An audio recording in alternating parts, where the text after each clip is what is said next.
Hello à tous, j'espère que vous allez bien, ravie de vous retrouver pour cette nouvelle série avec 3 recettes autour d'un même légume et aujourd'hui ce sera la blette, les blettes.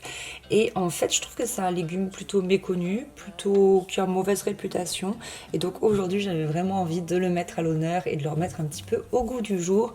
Vous m'avez beaucoup demandé ce légume parce que c'est vrai que souvent on ne sait pas comment le cuisiner. La première recette c'est un truc que je fais vraiment souvent. En fait régulièrement ma mère m'amène des côtes de blette ou des pieds de blette comme ceci, ça ressemble un petit peu à un chou bok choy, mais non, c'est bien un pied de blette. Et bah c'est tout simple en fait, je vais la débiter en lamelles, bien la faire tremper.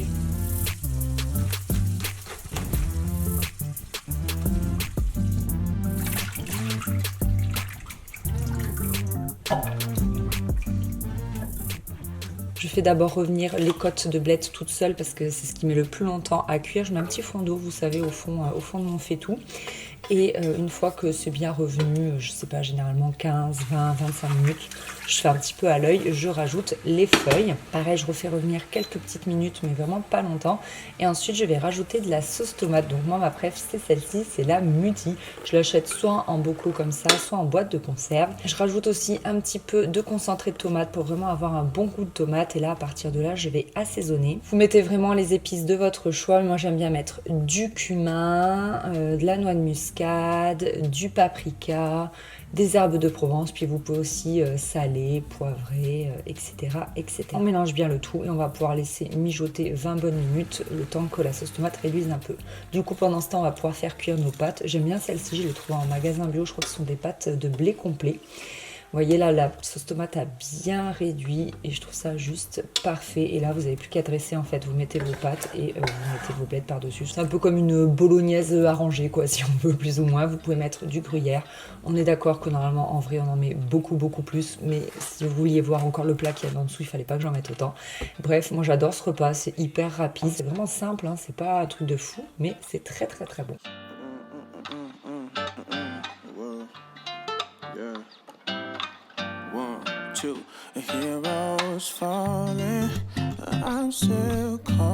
Pour cette deuxième recette, je la trouve vraiment très sympa. Vous allez voir, ça change en fait si vous voulez du dalle de lentilles et c'est vraiment très bon et ça permet voilà, de me mettre des légumes verts dans son assiette sans trop en avoir l'air.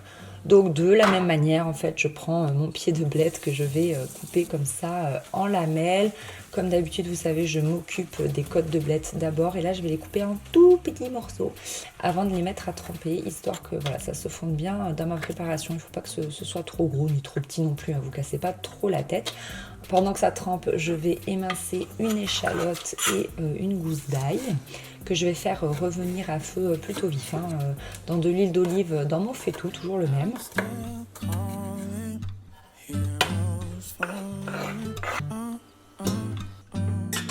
J'ai oublié de vous le dire, mais comme d'habitude, vous savez, vous avez toute la recette, tous les ingrédients et tout sur le blog. Je vous mets le lien en barre d'infos.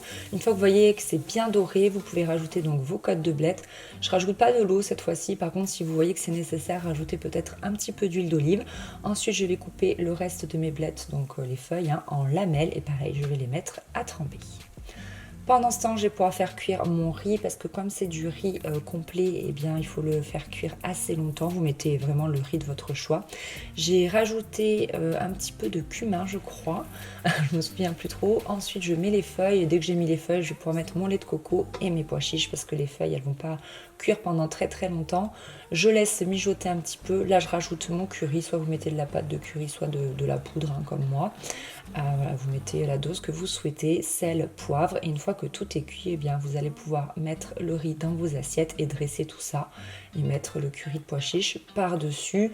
Vous pouvez également ciseler un peu de coriandre ou de persil selon vos goûts. Et voilà, c'est prêt. Franchement, c'était trop bon. C'est vraiment délicieux.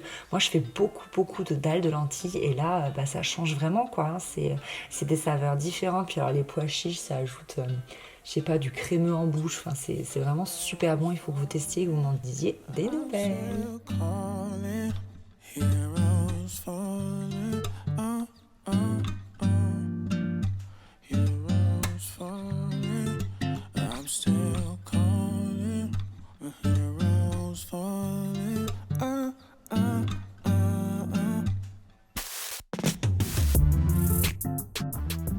La troisième recette, je l'aime beaucoup. Je vous l'avais proposée il y a 2 ans, je pense, mais avec des pommes de terre avec. Là, je voulais le faire très très simple. On est vraiment parti sur des recettes ultra simples parce que je trouve qu'en ce moment, on aime bien cuisiner.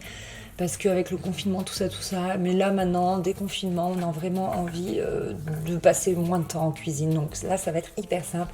Toujours mon pied de blette. Toujours, je découpe d'abord les côtes que je laisse tremper. Puis je vais les faire revenir dans mon faitout. Alors là, je les fais revenir très longtemps avec beaucoup d'eau, beaucoup d'eau, beaucoup d'eau. Je les fais revenir, je pense, pour bien 30 minutes. En fait, je les laisse mijoter pour que ça cuise. Vous pouvez aussi les faire blanchir à l'autocuiseur ou à la cocotte, mais moi, j'avais la flemme de sortir tout ça. Ensuite, une fois que mes côtes sont bien tendres, je vais pouvoir rajouter les feuilles. Pareil, si nécessaire, je mets un petit fond d'eau et pendant que ça continue de mijoter, environ une dizaine de minutes, je vais pouvoir passer à ma pâte à beignet. Donc là, vous aurez toutes les infos en barre d'infos, vous savez, sur le blog, tous les éléments sur le blog. Mais en gros, il vous faudra de la farine. Je vais mettre un sachet de levure, du sel, du poivre, du cumin parce que je trouve que vraiment le goût va très très bien avec des blettes. En fait, ça relève hyper bien. 3 œufs et une grosse cuillère à soupe d'huile d'olive. Ensuite, je vais pouvoir mélanger le tout et rajouter un verre d'eau gazeuse. Et on mélange bien, on mélange bien, on mélange bien. Une fois que vous voyez que la texture est vraiment bien homogène, ça vous donne une pâte un tout petit peu épaisse. Vous allez pouvoir ajouter vos blettes entières en fait. L'eau, normalement, ce sera bien évaporée à la cuisson. Donc s'il reste de l'eau, pensez à les égoutter avant, sinon votre pâte à beignet va être beaucoup trop liquide. Et ensuite, vous prenez une poêle, vous mettez un petit peu d'huile au fond et vous allez pouvoir faire comme des espèces de pancakes en fait. Moi, je fais ça à la louche. Je le fais pas de forme hyper jolie et vous allez pouvoir les faire cuire à feu doux à peu près 4 minutes de chaque côté. Faites attention parce que moi, comme je filmais en même temps, j'avais mis le feu un peu trop fort. Je les ai fait cramer d'un côté, c'est dommage. Mais c'est super bon. Alors par contre, ça ne fonctionne pas bien en meal prep. Il faut vraiment les faire et les manger sur le moment.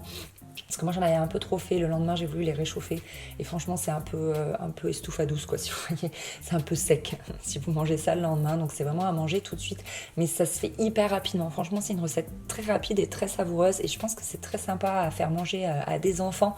Voilà, ça a un côté beignet, on peut même le manger avec les doigts si on le souhaite, enfin, c'est vraiment très très bon. Ben voilà, écoutez, cette vidéo est terminée, dites-moi en commentaire quelle est la recette qui vous fait le plus de l'œil et puis bah écoutez, j'espère que encore une fois que ça vous a plu.